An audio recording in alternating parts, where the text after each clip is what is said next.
Assalomu alaykum. Va alaykum assalom, xush kelibsiz. Xush ko'rdik. O'zi savol berish niyatim yo'q edi, lekin shu yerda bir savol tug'ilib qoldi. Buning javobi manfaatli bo'ladi deb o'yladim. Bu bugungi davr bilan bog'liq savol. Savoldan avval bir o'xshatma aytib bermoqchiman. Biz bolaligimizda cho'milishga borgan paytimiz, suzishni biladigan kattalar, ya'ni tajribalilar bizga aytardiki, birorta cho'kayotganni qutqarmoqchi bo'lsang, unga borib yopishma. Uni itarib keyin qutqar deyishgan edi. Chunki cho'kayotgan odam xasga ham yopishadi-ku, xuddi shunday seni ham tortib ketadi derdi. Xo'p, endi savolga o'tsam. Bugungi ijtimoiy tarmoqlardagi holatni ham men shunga o'xshataman. Ya'ni bugungi davrda ijtimoiy tarmoqlarda ham cho'kib ketayotganlar juda ko'p. Ular o'zi bilan birgalikda boshqalarni ham tortib ketyapti, ya'ni cho'ktiryapti. Endi biz tabiiyki bu holatda oilamizni qutqarishimiz kerak, ya'ni cho'kishiga yo'l qo'ymasligimiz kerak. Bunga siz qanday maslahat bera olasiz demoqchi edim. Xo'p, yana bir bor xush kelibsiz. Savol uchun rahmat. Xo'p, shu mavzuda islom tarixi bizga qoldirgan ibratli voqealar bor. U ham shunday. Payg'ambarimiz hayot bo'lgan davrlarda shoirlar bor edi. Ya'ni sahobalardan ham bor edi, mushriklardan ham bor edi. Mushrik shoirlarni Alloh deydiki, والشعراء يتبعهم الغاوون. ya'ni ularga o'ziga o'xshagan axloqsiz va maqsadsizlar muxlis bo'ladi. Sen bulardan bir vodiyda bo'sh-bo'sh xom xayol surib yurganlarini ko'rmayapsanmi deydi. Ya'ni bular she'riyatdan nima uchun foydalanyapti? Ayollarni rom qilmoq, musulmonlarni haqorat qilmoq, ichkilik va qimorni odamlarning ko'ziga mashhurlantirmoq uchun. Alloh esa ularning she'rini la'natladi va shu bilan birga taqiqladi. Ammo bu tarafda payg'ambarimiz sahobalari foydalanayotgan she'r bor, Allohni ulug'lamoq, nabiyini dastaklamoq va islomga xizmat qiladigan she'rlar. Alloh ularni Shuaro surasining eng oxirida maqtaydi. U ham shunday.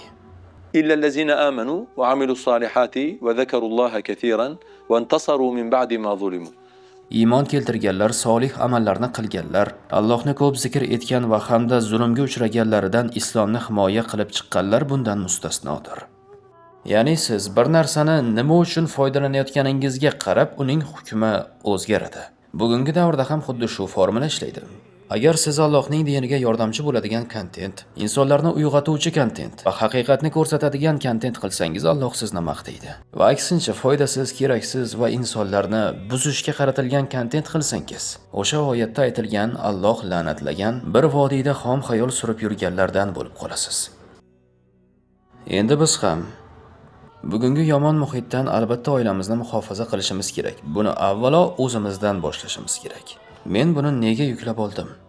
Men bundan nima uchun foydalanaman o'zi degan savollarni o'zimizga berishimiz kerak. Chunki maqsad insonning istiqomatini belgilaydi.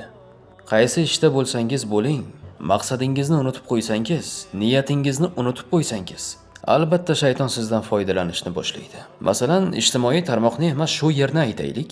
Ya'ni xayrli amal qilyapsan.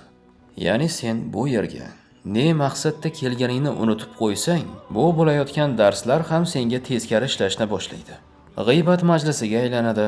Odamlar bilan bir yig'ilish joyi va keraksiz narsalarni gaplashadigan yer bo'lib qoladi bu yer. Sen bu yerga Allohga yaqinlashish uchun kelgan eding-ku, aksincha uzoqlashib ketayotgan bo'lasan. Shuning uchun niyat va maqsad juda muhim narsa. Shuning uchun maqsadimizni o'zimizga doimo eslatib turishimiz kerak. Ikkinchidan shuni unutmasligimiz kerakki, ijtimoiy hayotda Allohning hukmlari qanday bo'lsa, ijtimoiy tarmoqlarda ham xuddi shunday. Ya'ni bu yerdagi majburiyatimiz u yerda ham bir xil. Bu yoqda harom bo'lgan, u yoqda ham haromdir. Bu yerdagi axloq chegaramiz u yerda ham bir xil. Ya'ni shu yerda birovni so'ka olmasang, u yoqda ham shunday bo'lishi kerak. Ya'ni hukmi bir xil.